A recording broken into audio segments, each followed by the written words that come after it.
সবার প্রিয় ছেলে মেয়ে তোমাদেরই জন্য শুরু হতে চলেছে আজ অনুষ্ঠান অন্য। স্কুল বন্ধ অনেক দিন, তাই মন খারাপ আজ সবার, তবু শুরু হচ্ছে এখন লেখাপড়া আবার। স্কুল বন্ধ অনেক দিন, তাই মন খারাপ আজ সবার।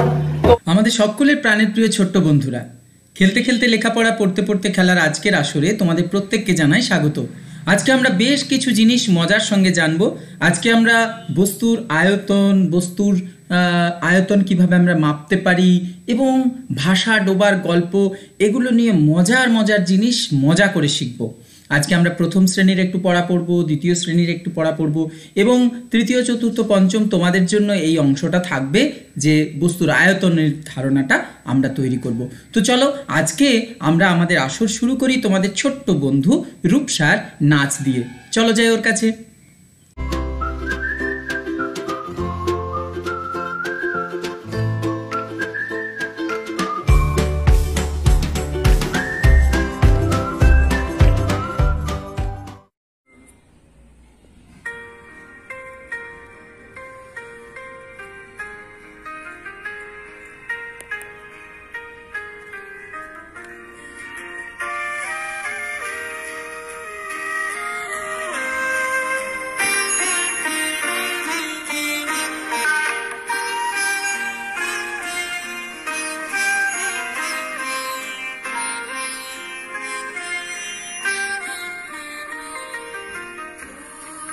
পড়ায় আমার প্রিয় প্রথম শ্রেণীর ছোট্ট বন্ধুরা, তোমরা তোমাদের আমার বই যেটার তৃতীয় পর্ব আছে তার 239 পাতা বের করো।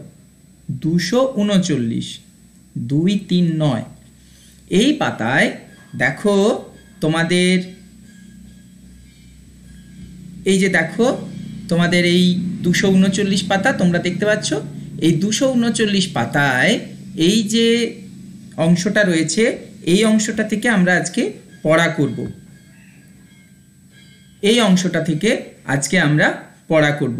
তোমরা বের করো এবং দেখো কি লেখা আছে। আমরা এই লেখাটা আজকে আমরা পড়ব এবং পড়ে আজকে আমরা এটা করব। কেমন? তো চলো শুরু করা যাক। দেখো বলছে যে এখানে ছবি দুটি দেখি ও 6টি তফাৎ আছে, খুঁজে বের করে পাশে লিখি। তাহলে আবার দেখো কি লেখা রয়েছে, ছবি দুটো দেখি। তাহলে এখানে দেখো একটা ছবি রয়েছে আর এখানে আরেকটা ছবি রয়েছে, তাই তো? পাশাপাশি দেখো দুটো ছবি রয়েছে, ওপর নিচ। এই ছবি দুটোর মধ্যে 6টা তফাৎ আছে। তাহলে আমরা একটু চলো তফাৎগুলো দেখি। তোমরা দেখে বুঝতে পারছো যে এখানে আমরা দেখতে পাচ্ছি কি সুন্দর তাল গাছ আছে। দেখো কটা তাল গাছ আছে গুনি, 1টা 2টো 3টে 4টে 5টা। তাহলে এইখানে পুকুর পাড়ে তাল গাছ আছে। পুকুর পাড়ে তাল গাছ আছে কটা? 1টা 2টো 3টে 4টে 5টা। তাহলে আমরা লিখি, চলো আমরা এখানে, তোমরা আমার সাথে লিখতে পারো। লেখো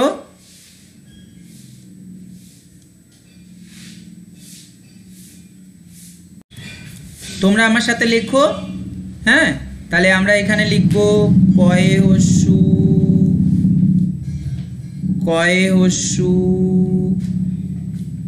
র, পুকুর পাড়ে, পয়াকার ডয় শূন্য রইকার পাড়ে। আমার সাথে তোমরা লেখো পুকুর পাড়ে। তোমাদের লেখাটা একটু ছোট ছোট হবে, আমি এখানে লিখছি একটু বড় বড় করে যাতে তোমরা দেখতে পাও। আমি পাশেও লিখে দিচ্ছি, তোমাদের বইয়ের পাশে বা তুমি খাতাতেও দরকার হলে লিখে নিতে পারো।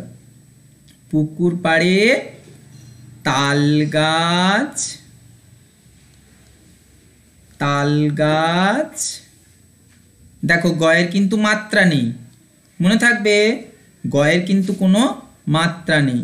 তাহলে তাল গাছ আছে, তাহলে পুকুর পাড়ে তাল গাছ আছে।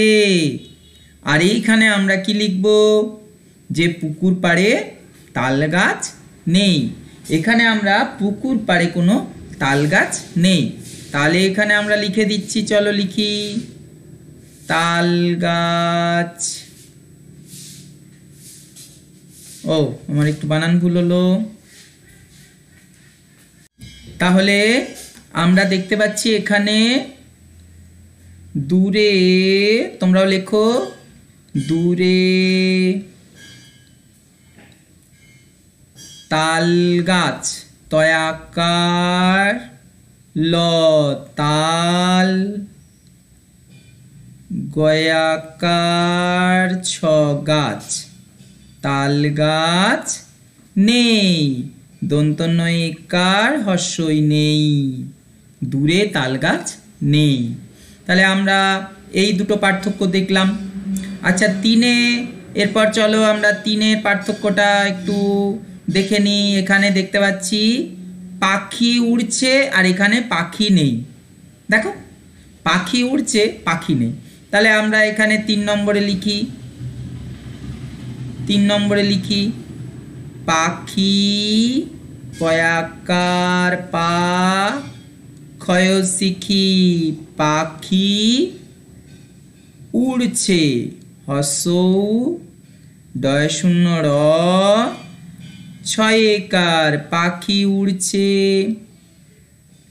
আর এখানে দেখো 3 নম্বরে কি আমরা লিখতে পারি, কোনো পাখি নেই। তাহলে আমরা ছোট্ট করে লিখে দিই পাখি নেই। তাহলে লেখো পয়াকার পা, ক্ষয় শিখি পাখি, আর নেই দন্ত নয়কার হর্ষই নেই, পাখি নেই। তাহলে আমরা 3টে তফাৎ দেখতে পাচ্ছি। তফাৎ মানে কি, আলাদা, এটার সঙ্গে ওটা মিল নেই। আচ্ছা, এখানে পথ আছে গো, এই দেখো একটা পথ, আর এখানে পথটা আছে, এখানেও পথটা আছে, কিন্তু এইটা আর এটার কি পার্থক্য বলো? এই পথটা আঁকা বাঁকা আর এই পথটা সোজা পথ। এই পথটা আঁকা বাঁকা আর এটা সোজা। তাহলে আমরা এখানে 4 নম্বরে লিখি, চলো। তাহলে দেখো এখানে পথ আঁকা বাঁকা, তাহলে আমরা চলো এটাকে অন্য একটা রঙে লিখি, লাল রঙে লিখি, কেমন? তোমাদের সেই সুযোগ নেই, আমার সেই সুযোগ আছে, তোমরা যাতে ভালো বুঝতে পারো সেই জন্য আমি করছি। তো চলো আমি এখানে 4-এ লিখছি কি, পথ বাঁকা বা আঁকা বাঁকা। তাহলে আমরা লিখছি পথ। দেখো পয়ের কিন্তু এটাকে বলে অর্ধমাত্রা, পয়ের অর্ধমাত্রা। তোমরা পটা যখন লিখবে এই রকম ভাবে লিখবে, এই রকম ভিয়ের মতো করে নেবে, দিয়ে এমনি করে সুন্দর করে নিয়ে উপর দিকে তুলে এইভাবে প লিখবে। কিন্তু পটা যদি আমরা এইভাবে লিখি তাহলে ভালো লাগবে। তাহলে দেখো পথ আঁকা বাঁকা, আয়ে চন্দ্রবিন্দু, আয়ে চন্দ্রবিন্দু, কয়াকার আঁকা আর বাঁকা, বয়ে চন্দ্রবিন্দু আকার বাঁ, কয়াকার কা, বাঁকা। তাহলে পথ হচ্ছে আঁকা বাঁকা। আর এখানে পথটা কেমন, পথ সোজা। তাহলে আমরা এখানে লিখব, লেখো প থ, পথ। তোমরা লেখো, সুন্দর করে লিখো, দেখে দেখে লেখো, পথ সোজা, দন্ত শয়ে ওকার, বর্গের জয়ে আকার, সোজা। তাহলে আমাদের 4টে পয়েন্ট হয়ে গেল। আচ্ছা, এবার দেখো এখানে পুকুরের ওপরে একটা কি রয়েছে গো, এপার থেকে ওপারে আসার জন্য এটাকে কি বলে জানো? সাঁকো। হ্যাঁ আমি জানি তোমরা জানো, এটাকে বলে সাঁকো। হ্যাঁ, ছোট্ট ব্রিজের মতো, যেটাকে আমরা ইংরেজিতে অনেক সময় ব্রিজ বলি, ছোট্ট ব্রিজ। তো এইটাকে বলে সাঁকো। তাহলে আমরা লিখি, চলো সাঁকো। দেখো সাঁ, তাহলে এখানে আমরা লিখি, চলো 5 নম্বরে লিখি সাঁকো। দন্তস্বয়ে চন্দ্রবিন্দু, দন্তস্বয়ে চন্দ্রবিন্দু দিলে সাঁ, এই যে উচ্চারণটা হচ্ছে নাকি সুরে হচ্ছে, তাহলে এটাকে আমরা বলবো সাঁকো সাঁকো আছে, আ ছয়কার আছে, সাঁকো আছে।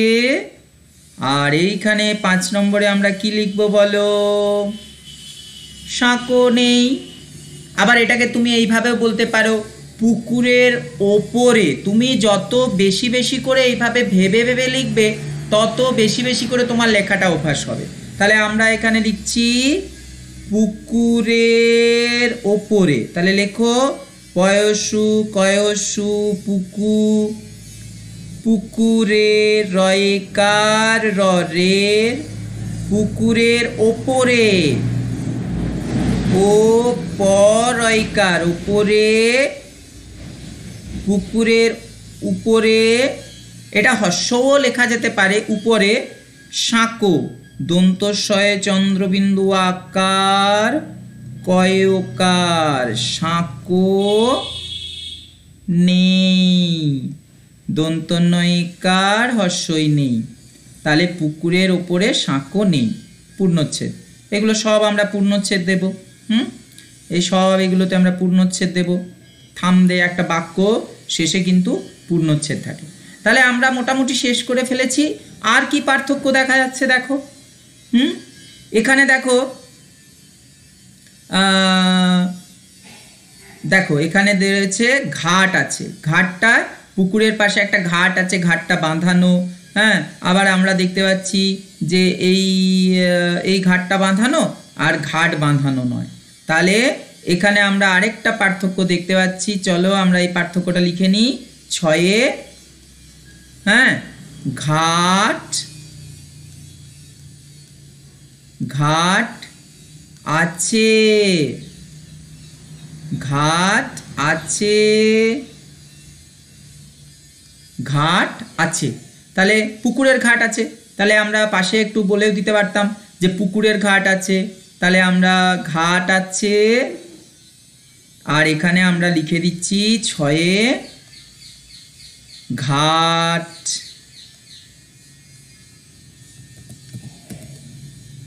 লেখো তোমরা ঘয়ে আকার ট, ঘাট নেই, দন্তনয়িকার হস্যই নেই।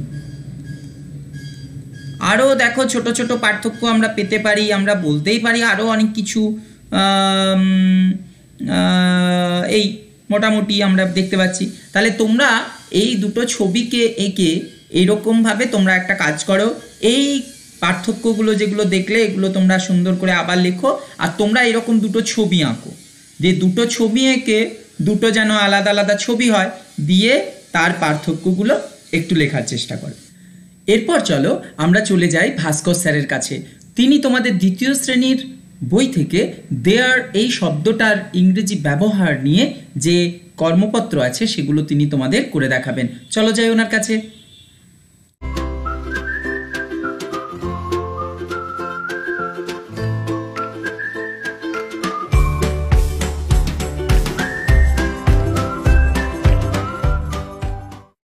দ্বিতীয় শ্রেণীর বন্ধুরা, তোমরা নিশ্চয়ই খুব ভালো আছো। আজকে তোমাদের আমি 197 পৃষ্ঠার যে কর্মপত্রটি করাবো। দেখো এই পৃষ্ঠায় যেটা বারবার একটা ওয়ার্ড শব্দ বারবার আছে সেটা হচ্ছে দেয়ার। এবং দেয়ার দেখো শুরুতে আছে। এই দেয়ার শুরুতে থাকার জন্য ইংরাজিতে একে বলে ইন্ট্রোডাক্টরি দেয়ার। ইন্ট্রোডাক্টরি দেয়ার বলে। দেয়ার সবসময় শুরুতে থাকে। এখন প্রশ্ন হলো কখন ব্যবহার করব। দেখো প্রত্যেকটা আছে। প্রথমটা আছে there is a car on the road.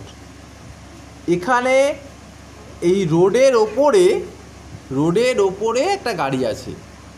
আর পরেরটা কি আছে দেখো, there is a blackboard in the classroom. ক্লাসরুমে একটা ব্ল্যাকবোর্ড আছে।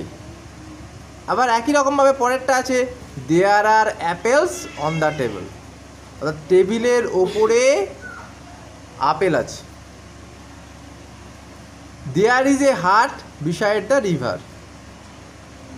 একটা কুঁড়ে ঘর আছে কোথায় না বিসাইড দ্য রিভার, নদীর ধারে। অর্থাৎ এই প্রত্যেকটা বাক্যে দেখো কোথাও আছে বোঝাচ্ছে, আছে অর্থাৎ অবস্থান বোঝাচ্ছে। এখানে গাড়িটা আছে, কোথায় আছে? রাস্তার ওপরে আছে। এখানে ব্ল্যাকবোর্ডটা আছে, কোথায় আছে? না ক্লাসের ভেতরে আছে বা ক্লাসে আছে। এখানে আপেলগুলি আছে, কোথায় আছে? না টেবিলের ওপরে আছে। এখানে ঘরটি আছে, কোথায় আছে? না নদীর ধারে আছে। প্রত্যেক ক্ষেত্রে শুরু হয়েছে দেওয়ার দিয়ে। আর কি না কি আছে? গাড়ি আছে, তাই ইজ এ কার, অর্থাৎ একটা গাড়ি আছে তাই ইজ হলো দেয়ার ইজ এ কার। এখানেও একটা ব্ল্যাকবোর্ড, তাই দেয়ার ইজ এ ব্ল্যাকবোর্ড।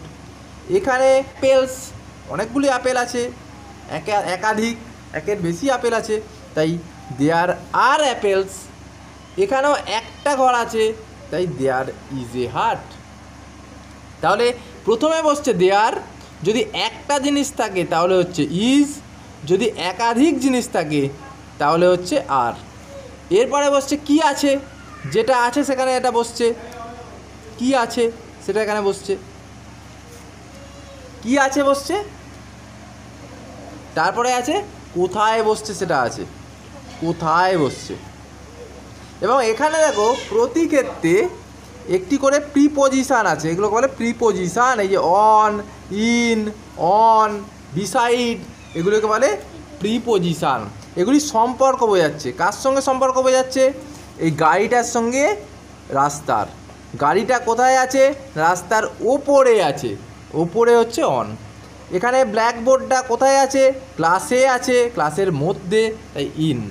এখানে আপেলগুলি কোথায় আছে? টেবিলের ওপরে, তাই অন। এখানে আছে নদীর পাশে, তাই বিসাইড। এই যে শব্দগুলো, ওয়ার্ডগুলো, এগুলোকে বলছে প্রিপোজিশন। তাহলে কোথায় আছে আগে একটা কিন্তু কি বসে না প্রিপোজিশন। এই জায়গাটায় কি বসে? একটা প্রিপোজিশন।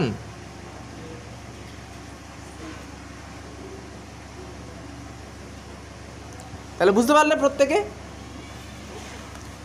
এবারে নিচের কর্মপত্রগুলো চলে যাই।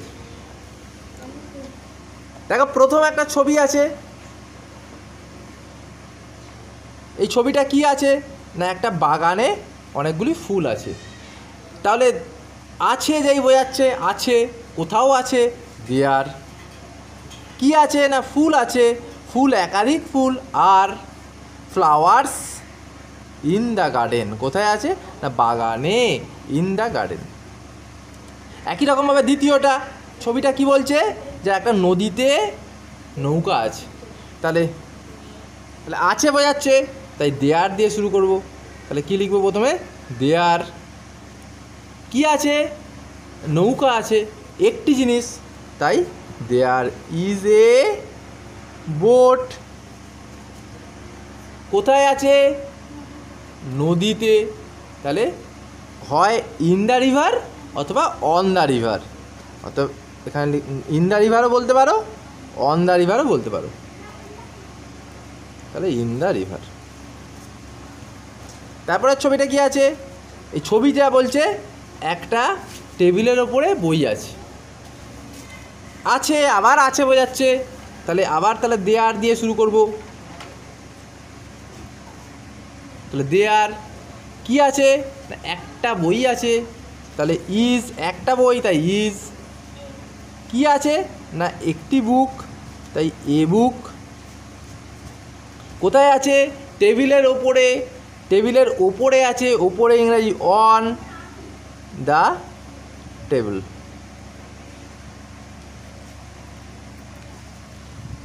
বুঝতে পারলে? আবার তারপরের ছবিটা দেখি। তাহলে এখানে কি দেখতে পাচ্ছি? আকাশে তারা। তাহলে আকাশে তারা আছে, তাহলে একই রকম। তাহলে দেয়ার দিয়ে শুরু করব, আছে বোঝাচ্ছে, তাহলে দেয়ার। তাহলে দেয়ার। তারা আছে, অনেকগুলি তারা। দেখো এখানে একাধিক তারা আছে, 1 2 3 4 5 6, একাধিক তারা আছে। তাহলে লিখবো দেয়ার আর। একের বেশি হয়ে গেলে কী হয়ে যাবে? তখন আর ইজ হবে না, আর হয়ে যাবে। দেয়ার আর মেনি স্টার্স, কেউ লিখতে পারো 6 স্টার্সও লিখতে পারো, মেনি স্টার্স আকাশে, তাই ইন দ্য স্কাই। আজকে তাহলে আমরা 197 নাম্বার পৃষ্ঠার কর্মপত্রটি করে ফেললাম। দেয়ারের ব্যবহার আমরা শিখলাম, তোমরা নিশ্চয় খাতা করে ফেলেছো।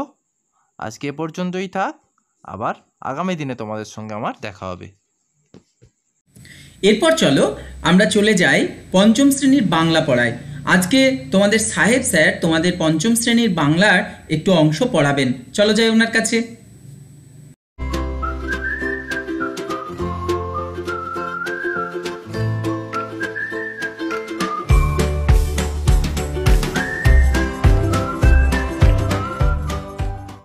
গুড মর্নিং, সবাই নিশ্চয়ই ভালো আছো।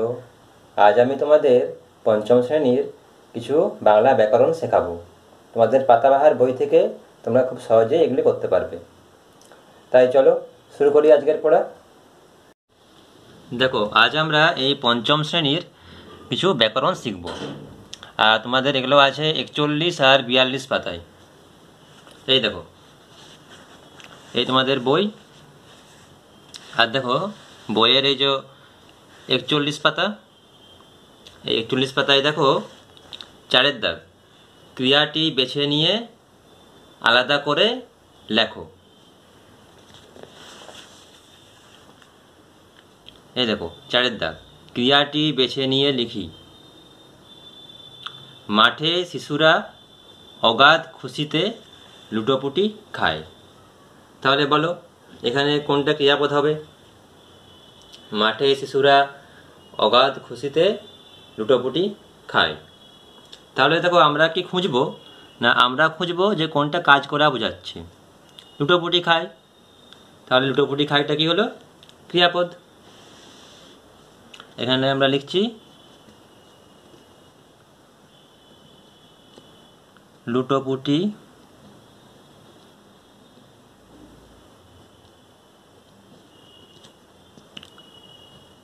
খায়।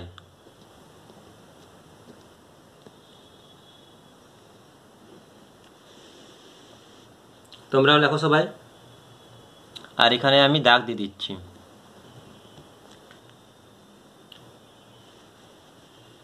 এরপরে দেখো, ছুট মানে বুঝতে গেলে ছুটতে হবে। এখানে বলো তো কোনটা ক্রিয়াপদ? ছুট মানে বুঝতে গেলে ছুটতে হবে। তাহলে কোনটা কাজ করে বোঝাচ্ছে? ছুটতে হবে। তাহলে ছুটতে হবেটা হলো এখানে ক্রিয়াপদ। তাই দেখো এখানে লিখছি ছুটতে হবে।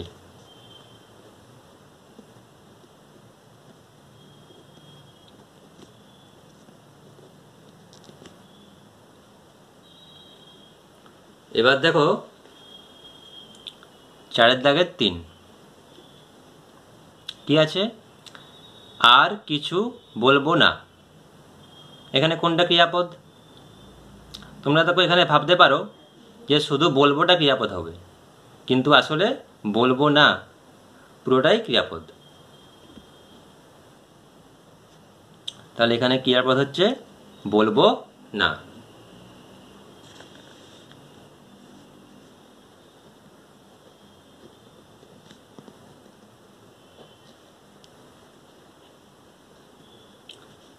এরপরে এসো তারপরেটা দেখি। ছুটি 7 সমুদ্রের ঢেউকে ডেকে আনে। ছুটি 7 সমুদ্রের ঢেউকে ডেকে আনে। দেখো এখানে খুব সহজেই বুঝতে পারছো যে ডেকে আনেটা কি হলো? ক্রিয়াপদ। তাহলে এখানে লিখছি ডেকে আনে, ডেকে আনে।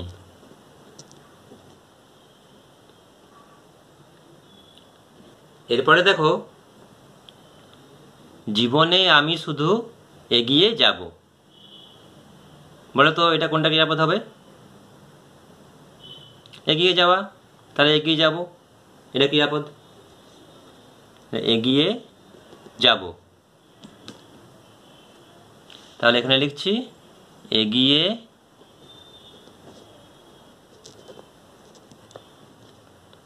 যাব।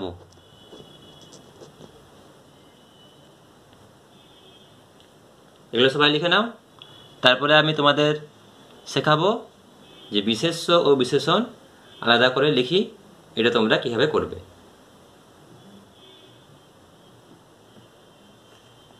দেখো, এটা তোমাদের ঠিক তার পরের পাতায় আছে।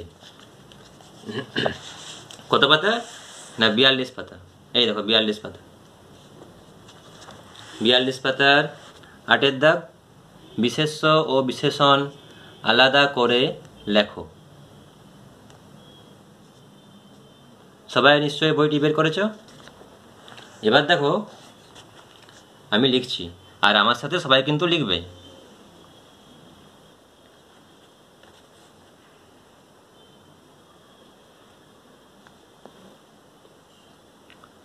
লেখো হারানো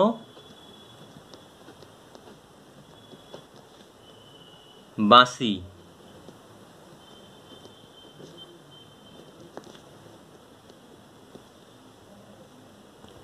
আর দেখো প্রথমে আমরা লিখব বিশেষ্য, তারপরে লিখব বিশেষণ,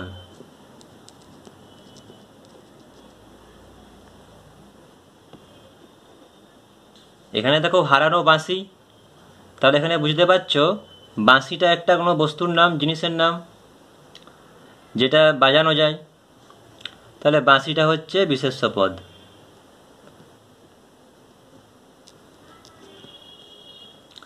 আর বাঁশিটা হারিয়ে গেছে, তাহলে হারানো বাঁশি। কেমন বাঁশি? না হারানো বাঁশি।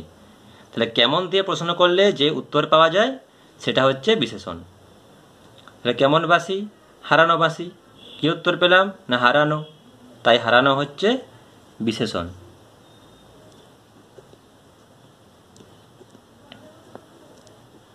হারানো বিশেষণ। এবার দেখো শাশ্বত দ্বীপ। শাশ্বত দ্বীপ। এবার দেখো এটাও একইভাবে করতে পারবে। দ্বীপ, দীর্ঘ পদ দ্বীপ, দ্বীপ মানে আলো বা প্রদীপ, মানে যেটার থেকে আলো পাওয়া যায়। তাহলে এটা একটা নাম, বস্তুর নাম। তাহলে দ্বীপ বিশেষ্য পদ। কেমন দ্বীপ? শাশ্বত, তাহলে শাশ্বত হলো বিশেষণ। এরপরে দেখো তোমরা নিজেরাই করতে পারবে। পোক্ত, পোক্ত ভাষা, পোক্ত ভাষা। তাহলে দেখো ভাষা কি হবে? না বিশেষ্য পদ। আর পোক্ত কি হলো? বিশেষণ। কেমন ভাষা? না পোক্ত ভাষা। এরপরে দেখো ভাঙা খাঁচা, ভয়াকার ওয়াকার, ভাঙা খাঁচা। তাহলে দেখো ভাঙা, আর এটা হলো খাঁচা। হলো না? এটা একটু ভুল হলো নাকি? হ্যাঁ, এটা দেখো খাঁচা, খাঁচাটা হবে বিশেষ্য, তাই ঠিক করে নাও। খাঁচাটা হবে বিশেষ্য।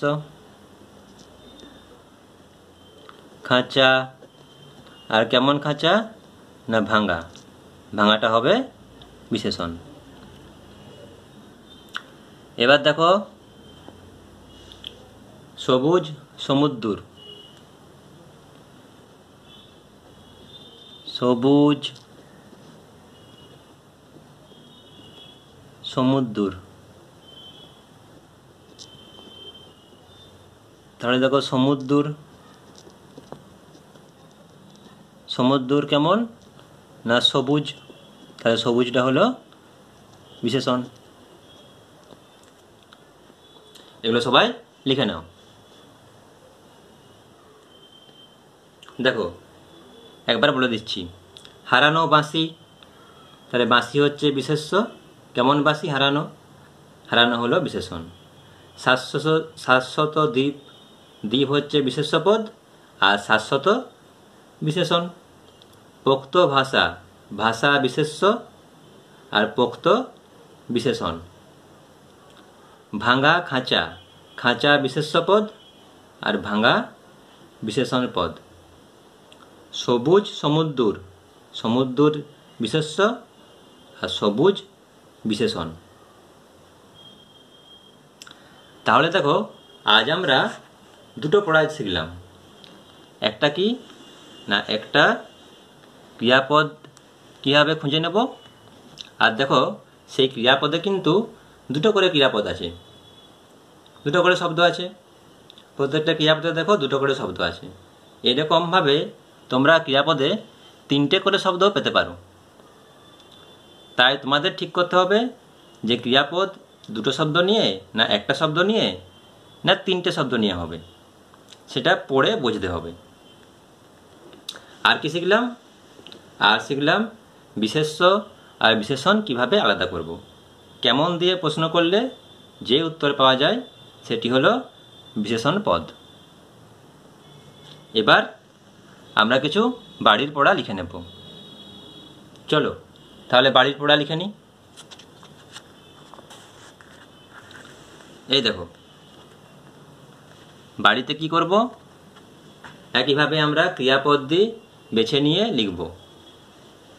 যেমন পড়াশোনা আমি বন্ধ করব না, ক্ষয়ের দাগের। গুরুজনদের শ্রদ্ধা করে যাব। গ খেলা মানে বুঝতে গেলে খেলতে হবে। ঘ সকালবেলায় মাঠে বড়রা হাঁটাচলা করে। এবার দেখো 2 দাগে, বিশেষ্য ও বিশেষণ আলাদা করে লিখি। কি কি আছে? বুনো ওল, নীল সমুদ্র, লুপ্তপ্রায় সাদা বাঘ, হারানো খেলনা। এগুলো তোমরা লিখে নাও।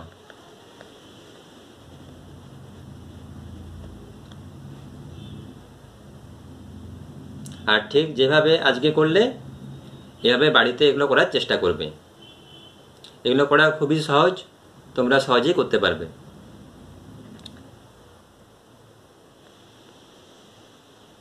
এগুলোও লিখে নাও। তাহলে আজকের ক্লাস নিশ্চয়ই ভালো লেগেছে। আজ এখানেই শেষ করছি। এর পরের ক্লাসে আবার নতুন বাংলা ব্যাকরণ নিয়ে আবার ক্লাস শুরু করব। Bye bye. তাহলে এরপর চলো আমরা চলে যাই সেই বিশেষ বিষয়টা বুঝে নেওয়ায়। আমরা আগে দৈর্ঘ্য মাপতে শিখেছি, আমরা বিভিন্ন বস্তুর আয়তন মাপতেও শিখেছি। আজকে আমরা আয়তন ব্যাপারটা একটু ভালো করে বুঝে নেব, কিভাবে আমরা আয়তন মাপবো সেটা বুঝে নেব, এবং সবশেষে কিন্তু একটা এই আয়তন মাপার গল্প নিয়ে একটা দারুণ মজার বিষয় থাকবে।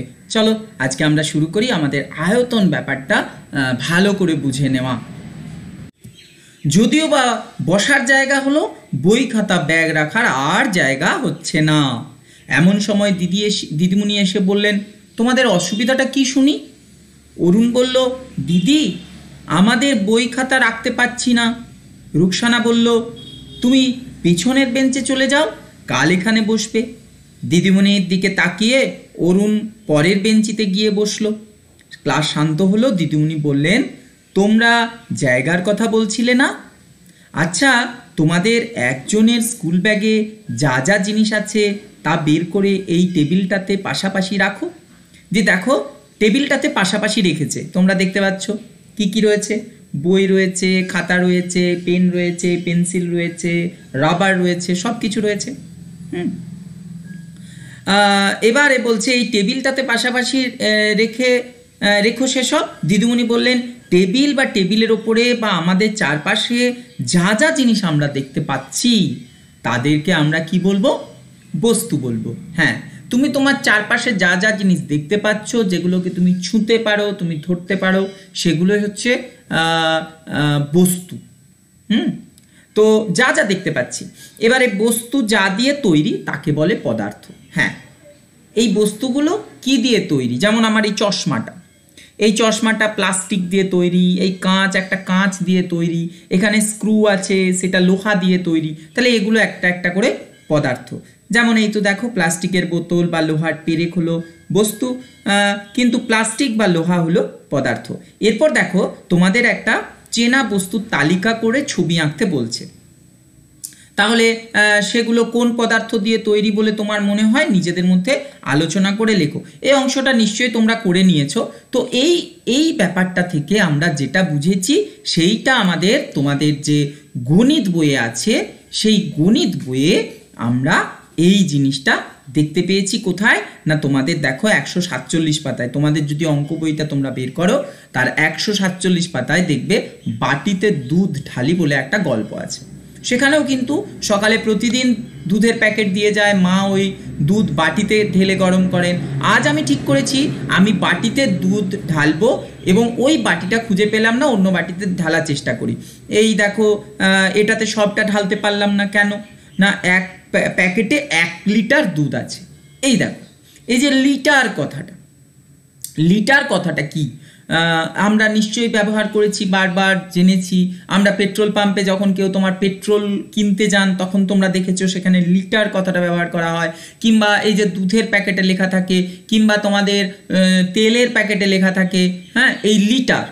আবার ইঞ্জেকশনে যখন সিরিঞ্জ ইঞ্জেকশন দিয়ে যখন আমাদের ইঞ্জেকশন দেওয়া হয়, তোমাদের যখন টিকা দেওয়া হয়েছে ছোটবেলায়, তখন দেখবে ছোট্ট একটা ইঞ্জেকশনের সিরিঞ্জের গায়েও কিন্তু মিলিলিটার লেখা থাকে, ml, এখানে মিলি। আমরা আগে জেনে গেছি, কি জেনে গেছি? আমরা কি জেনে গেছি?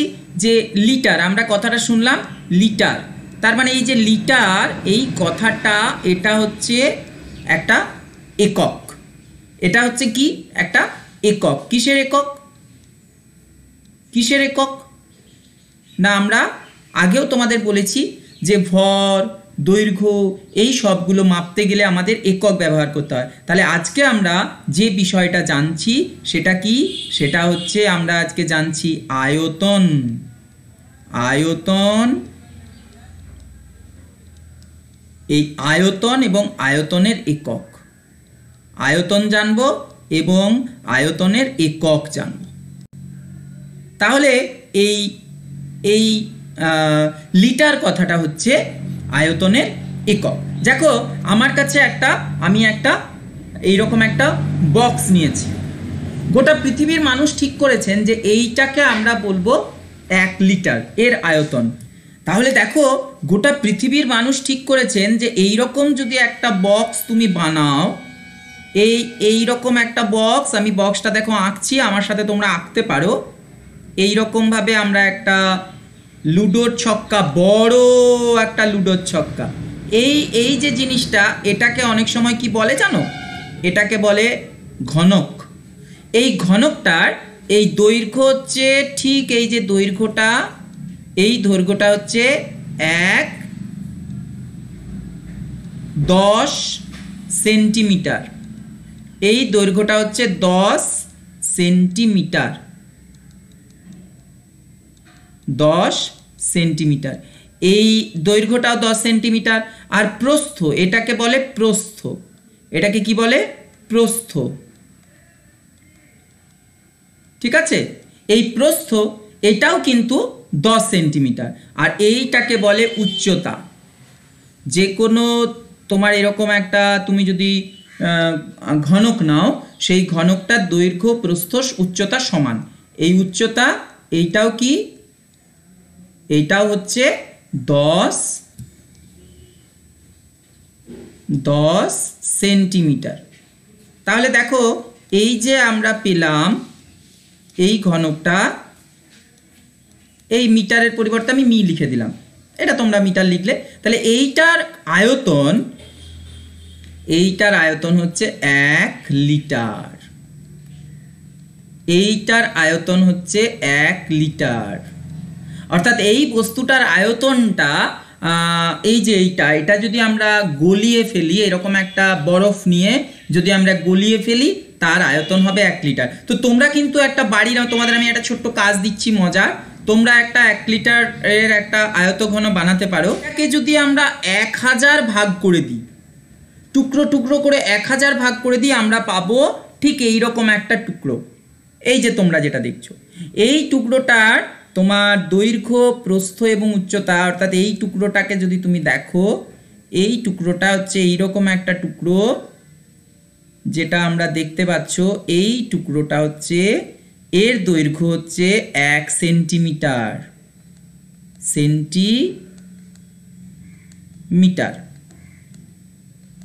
এর দৈর্ঘ্য 1 সেন্টিমিটার, প্রস্থ 1 সেন্টিমিটার এবং উচ্চতাও 1 সেন্টিমিটার। এই রকম টুকরোটাকে বলা হয়, এই রকম টুকরোটাকেই বলা হয় কি বলতো? এই টুকরোটার নাম হচ্ছে, হ্যাঁ, এটাকেই বলা হয় 1 মিলিলিটার। মিলিলিটার। তাহলে তোমরা জেনে গেলে যে 1 লিটার মানে, আমরা কি জেনে গেলাম? তোমরা আমার সাথে লেখো যে 1 লিটার সমান, আমরা এটা কিন্তু জেনে গেলাম, 1 লিটার সমান 1000 মিলিলিটার। ঠিক আছে? তাহলে এগুলো আমরা যখন জেনে যাব তখন কিন্তু তোমরা খাতায় করবে, আমি এখানে করছি তোমাদের, আমার এইভাবে করছি, এটা কিন্তু আমি কোনো বইয়ে লিখছি না, এটা আমি কম্পিউটারের স্ক্রিনে লিখছি, সেই জন্য এরকম হচ্ছে। কিন্তু তোমরা এটাকে কিভাবে করবে না, খাতায় লিখে নাও। তাহলে দেখো, এই যে 1 সেন্টিমিটার 1 সেন্টিমিটার 1 সেন্টিমিটার দৈর্ঘ্যের এই যে লুডোর ছক্কা, এইটাকে বলে 1 মিলিলিটার। আর এই রকম 1000টা হলে হয় 1 লিটার। 1 লিটার, এই যে এইরকম, এইটার আয়তন হচ্ছে 1 লিটার। এটা গোটা পৃথিবীর মানুষ ঠিক করেছেন। তাহলে আমরা জেনে গেলাম যে 1000 মিলিলিটার মানে 1 লিটার, এবং 1 লিটার মানে আমার 1000 মিলিলিটার। আর তোমরা জানো, তোমাদের কাছে, যাদের কাছে ইনজেকশনের সিরিঞ্জ তোমাদের আছে, তোমরা সেই ইনজেকশনের সিরিঞ্জ দিয়ে কিভাবে আমরা একটা মাপুনি চোঙ বানাতে পারবো, আগের একটি ক্লাসে তোমাদের আমরা দেখিয়েছি।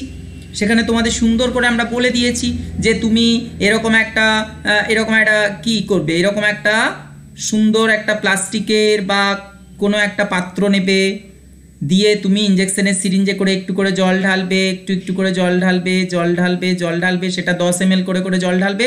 আর এখানে লিখে দেবে 10 ml, এখানে 20 ml, এগুলো ml মানে মিলিলিটার, ml মানে মিলিলিটার, তার মানে 30, এইভাবে হবে 40, 50, এইভাবে তুমি একটা সুন্দর মাপনি চোঙ করে নিতে পারবে। তাহলে কি দাঁড়ালো, যে আমি যখন ওই মাপনি চোঙে ফেলে কোনো জিনিসটাকে দেখবে, তুমি যখন একটা জিনিসের মধ্যে আরেকটা জিনিস ঢালো, তখন সেই জিনিসটা উপচে যায়। উপচে গেলে কি হয়? উপচে গেলে আমরা জানি তার আয়তনটা আমরা বুঝতে পারি। সে যতটা আয়তন দখল করলো, জলটাকে বললো এই তুই সরে যা, আমাকে জায়গা ছেড়ে দে, জলটাও উঠে গেল। তাহলে এইভাবে আমরা যে কোনো জিনিসের আয়তন মাপতে পারি, তোমাদের আমরা আগের দিন বলেছি। তো আমরা আজকে চলো এই আয়তন ব্যাপারটা আজকে বুঝে নিলাম, আয়তন ব্যাপারটা কি বুঝে নিলাম, এবং আমরা চলো আজকে একটা বস্তুর আয়তন মাপতে শিখবো। তোমাদের দেখাবে, তোমাদেরই বন্ধু মহুল দেখাবে। সে কিভাবে দেখাচ্ছে না, সে একটা মাপনি চোঙে দিয়ে একটা বস্তুকে, সবসময় কিন্তু আবার মাপনি চোঙে তুমি বস্তুটাকে ঢোকাতে পারবে না, তাহলে বড় বস্তু হবে। তাহলে তুমি কি করতে পারো, একটা বস্তু কোনো একটা জায়গায় জল উঁচু করে নিলে, এই ধরো এখানে তুমি একটা জায়গায় একটা পাত্রে তুমি জল নিলে, ঠিক আছে, এখানে জল নিলে, একদম চুর করে জল নিলে, একদম ভর্তি জল। এবার যাই তুমি একটা বস্তুকে এর মধ্যে ঢালবে, সঙ্গে সঙ্গে এখান থেকে জলটা উপচে পড়ে গেল। সেই উপচে পড়ে যাওয়া জলটাকে যদি তুমি আরেকটা পাত্রে ঢেলে নাও, সেই যে জলটা, সেইটা হচ্ছে ওই বস্তুটা যেটা ঢোকানো, মানে যেটা ওইখানে ডোবানোর জন্য, যেটা ওখানে ডোবানোর জন্য বস্তুটা জলটা উপচে পড়লো, সেইটার আয়তনটা যদি তুমি মেপে নাও, তাহলে তুমি সুন্দর কিন্তু ওই বস্তুটার আয়তন পেয়ে যাবে। তাহলে এই পদ্ধতিমালা প্রয়োগ করে আজকে আমরা চলো জেনে নিই কিভাবে বস্তুর আয়তন আমরা মাপবো। তাহলে আমরা আবার বলছি, আজকে আমরা কি শিখলাম একটু বলে নিই। তাহলে আজকে আমরা কি শিখলাম না বস্তুর, লেখে না আমার সাথে, বস্তুর আয়তন ব্যাপারটা আমরা আজকে বুঝলাম। বস্তুর আয়তন ব্যাপারটা আমরা আজকে বুঝলাম। আয়তন মানে কি না কোনো বস্তু যতটা জায়গা জুড়ে থাকে তাকে বলে বস্তুর আয়তন। সেই আয়তন আমরা কি করে মাপবো? মাপতে গেলে আমরা কি করে মাপবো বলো? হ্যাঁ, মাপবো কিভাবে? মাপবো কি দিয়ে মাপবো বলো? আমরা আজকে শিখে গেলাম যে আমরা মাপবো মাপনি চোঙ দিয়ে। এই মাপনি চোঙ আমরা আগে বানাতে শিখে গেছি। আর আমরা শিখে গেলাম এর একক কি? আয়তনের একক হচ্ছে লিটার। আর আমরা আজকে শিখলাম যে 1 লিটার সমান 1000 মিলিলিটার। 1000 মিলিলিটার। তাহলে এগুলো আজকে আমরা বুঝে গেলাম। তাহলে এই জ্ঞানটাকে কাজে লাগিয়ে আমরা এরপর তোমাদের যে পরের অঙ্কগুলো আছে অর্থাৎ পরের অংশটা আছে সেগুলো আমরা করব। সেগুলো আমরা ভালো করে বুঝে নেব এবং বুঝে নিয়ে আমরা কিন্তু এই বিষয়গুলোকে ভালো করে শিখে নেব। ঠিক আছে? তাহলে আজকে আমরা চলো আমাদের আয়তন মাপার এই অংশটা বুঝে নেওয়াটা এবার হাতে কলমে আমরা কিভাবে আয়তন মাপবো তোমাদের দেখাচ্ছে তোমাদের বন্ধু মহুল। কিভাবে ও করছে পুরো জিনিসটা চলো দেখে নিই।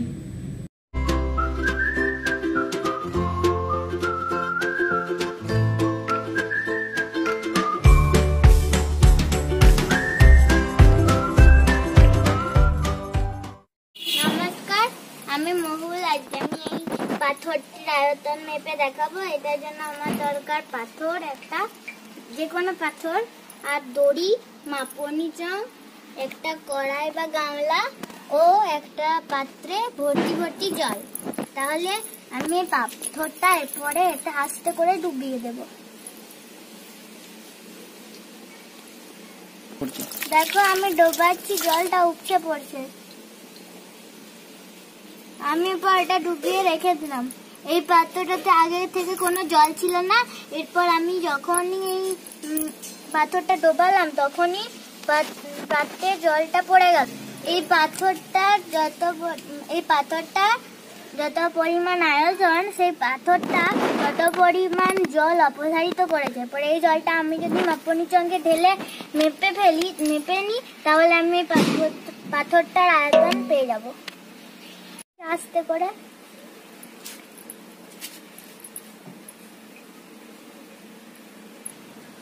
দেখো এরপরে জলটা কমে গেল। আগে ভর্তি জল ছিল যখন আমি পাথরটাকে ডুবেছিলাম। এরপরে এই জলটা আমি নামিয়ে দেব।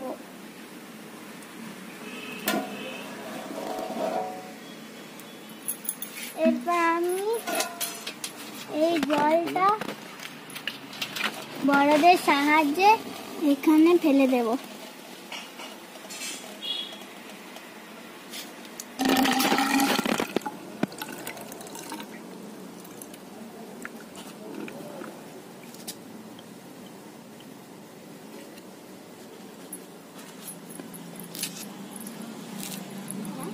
যতটা জল অপসারিত করলো অর্থাৎ এর আয়তন, এই অপসারিত জলটা আমি এই মাপনি চোঙে ঢেলে নিয়েছি। এরপর এই জলটা যদি আমি মেপে নিই মাপনি চোঙের সাহায্যে তাহলে আমি পেয়ে যাবো এই পাথরটার কত আয়তন। তাহলে চলো বন্ধুরা এটাকে আমরা মেপে নিই। চলো এই জলটা মেপে নিই। তাহলে দেখো এটা 200-র উপরে রয়েছে। গেলে চোখটা সবসময় জলের তলে রাখতে হবে। যদি জলের তলে চোখটা রাখি তাহলে মনে হবে যেন একটা সরু লাইন। জলের ওপরে রাখলে কিন্তু সেটা মনে হবে না। তাহলে আমি জলের তলে আমার চোখটা রেখে দেখতে পাচ্ছি এটা 200-র একটু উপরে হয়েছে। এরপরে এটা 3-4টে দাগ উপরে রয়েছে। আমি এরপরে কি করে বুঝবো এক একটা দাগ কত করে? তাহলে দেখো 50-এর জন্য আমাকে 10টা ঘর করতে হলো। তাহলে 50 ভাজিত 10 সমান 5 ঘর। তাহলে এই এক একটা ঘর সমান 5 মিলিলিটার। এরপর আমি তাহলে সহজেই বুঝতে পেরে যাব। তাহলে এটা যদি 5 মিলিলিটার হয়, এটা 10 মিলিলিটার, এটা 20 মিলিলিটার। তাহলে 220 মিলিলিটার জল। তাহলে আমরা দেখলাম এই বস্তুটার আয়তন হচ্ছে 220 মিলিলিটার। এবার চলো বুঝে নি 220 মিলিলিটার মানে কি। এই যে কিউবটা দেখতে পাচ্ছ, এটার দৈর্ঘ্য 1 সেন্টিমিটার, আবার প্রস্থ 1 সেন্টিমিটার ও এটার উচ্চতাও 1 সেন্টিমিটার। তাহলে এইটাই হলো 1 মিলিলিটার। এইটাকে তরল করে দেখি। এরপর আমি ইঞ্জেকশনের সিরিঞ্জে ভর্তি জল নিয়ে নিয়েছি। এরপর আমি জলটা ফেলে দেব। আমি ইঞ্জেকশনের সিরিঞ্জে এখন ঠিক 1 মিলিলিটার জল নিয়ে নিয়েছি। তাহলে বুঝতে পারলে 1 মিলিলিটার মানে কতটা। তাহলে এইরকম 220টা কিউব নিলে সেটাকে গোলালে এইরকম একটা বড় প্লাস্টিকের পাথর তৈরি হবে। আমরা দেখলে পাথরটার আমরা আয়তন মেপে নিলাম, 220 মিলিলিটার ছিল। তাহলে তোমরা বুঝতে পারলে যে মাপনি চঙ্কের সাহায্যে কি করে নানা জিনিস মাপা যায়। কিন্তু ওই জিনিসটা কিন্তু কঠিন হতে হবে। কঠিন কেমন? যে জিনিসটা জলে কোনোদিনই গুলবে না, যেমন নুন, চিনি, মাটির ডেলা, এইসবগুলো তো গুলে যায়। তাহলে এগুলো তো আমরা আয়তন মাপতে পারবো না। তাহলে তোমাদের মাপতে হবে এইরকম পাথর, নানা কাঠ, ছোট কাঠ, আবার নানা রকম টালি, এইসবে তোমরা আয়তনগুলি মাপতে পারো এই মাপনি চঙ্গের সাহায্যে। আমাদের ক্লাসে দেখানো হয়েছে যে মাপনি চং কিভাবে বানাতে হয়।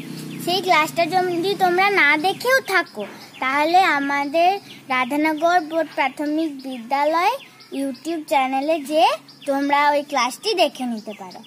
আশা করি আমি যেগুলো বললাম, দেখালাম, সেগুলো তোমাদের সবার ভালো লেগেছে। তোমরাও বাড়িতে করবে, দেখবে খুব ভালো লাগবে। নমস্কার।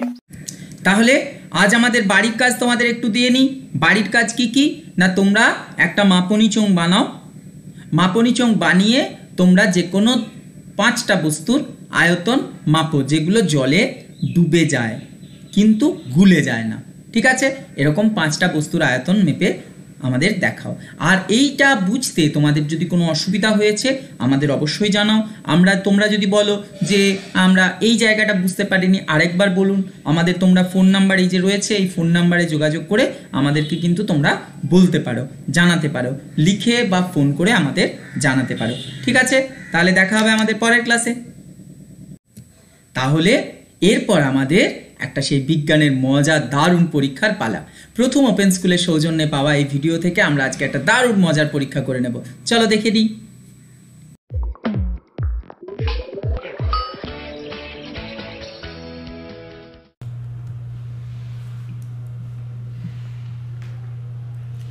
বন্ধুরা, এটা একটা বেশ মজাদার খেলা। তোমরা দেখতে পাচ্ছ আমাদের হাতে কতকগুলো কমলা লেবু আছে। একটা খোসা ছাড়ানো কমলা লেবু আর কিছু গোটা কমলা লেবু। এখন আমরা দেখো 2টো কমলা লেবুকে জলে ডুবিয়ে দিলাম। আশ্চর্যের বিষয়, খোসা ছাড়ানো কমলা লেবুটা ডুবে গেল।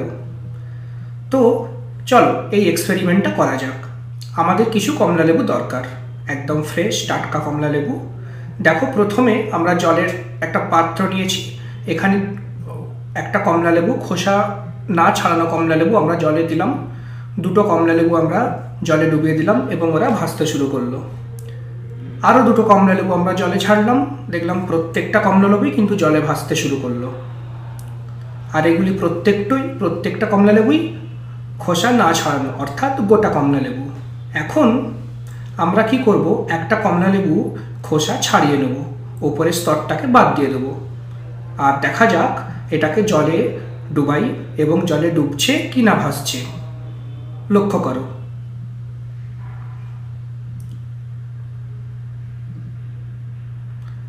দেখো, আমরা অতি সাবধানে এটাকে জলে ডুবে দিলাম।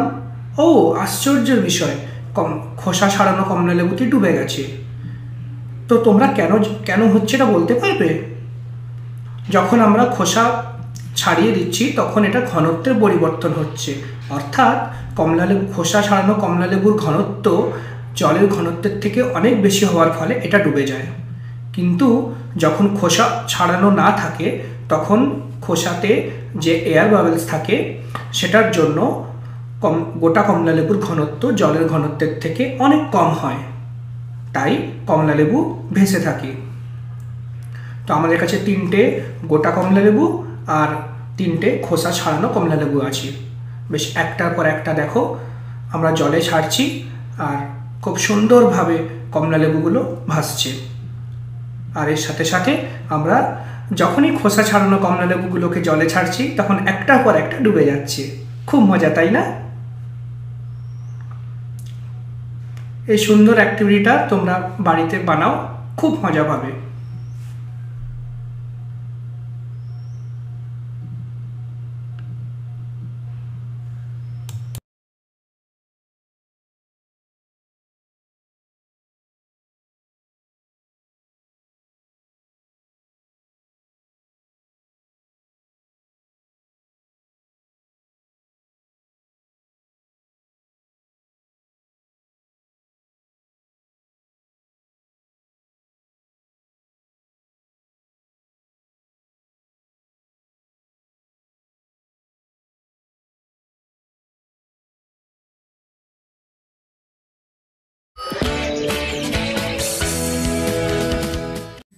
তাহলে আশা করি ভালো লেগেছে।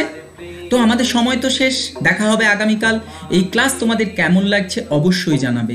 আর বলে নিচ্ছি, এই ক্লাসের বিভিন্ন অংশগুলো যদি তোমাদের কারোর কোনো জায়গায় বুঝতে কোনো অসুবিধা থেকেছে বা মনে হয়েছে আরেকবার বিষয়টা বললে ভালো হয়, বা তোমার যদি কোনো প্রশ্ন থাকে বা তুমি যদি মনে করো যে এই বিষয়টা আমাদের একটু বুঝিয়ে দিলে ভালো হয়, অবশ্যই আমাদের জানাবে। আর তোমাদের যদি কারোর এই অ্যান্ড্রয়েড ফোন না থাকে হোয়াটসঅ্যাপ বা টেলিগ্রামে জানানোর, তোমরা কিন্তু আমাদের ফোন করতে পারো। 3টে থেকে 4টের মধ্যে আমাদের এই যে নাম্বার আছে এই নাম্বারে ফোন করতে পারো। আর তোমরা যদি চাও এই আমাদের ক্লাসে অংশ নিতে, অবশ্যই অংশ নিতে পারো আমাদের এই নাম্বারে হোয়াটসঅ্যাপ বা টেলিগ্রাম করে, ইমেল করে, এমনকি চিঠি লিখেও তুমি আমাদের মতামত জানাতে পারো। আর তোমরা যদি চাও আমাদের পুরনো ক্লাসগুলো দেখতে, ইউটিউবে গিয়ে Radhanagar board primary school search করলে পেয়ে যাবে আমাদের গত দিনের সমস্ত ক্লাসগুলো। তাহলে দেখা হচ্ছে আগামীকাল ঠিক এই সময়। খুব ভালো থাকবে। আবার বলছি, আমরা কিন্তু তোমার মতামতের অপেক্ষায় রইলাম। টাটা।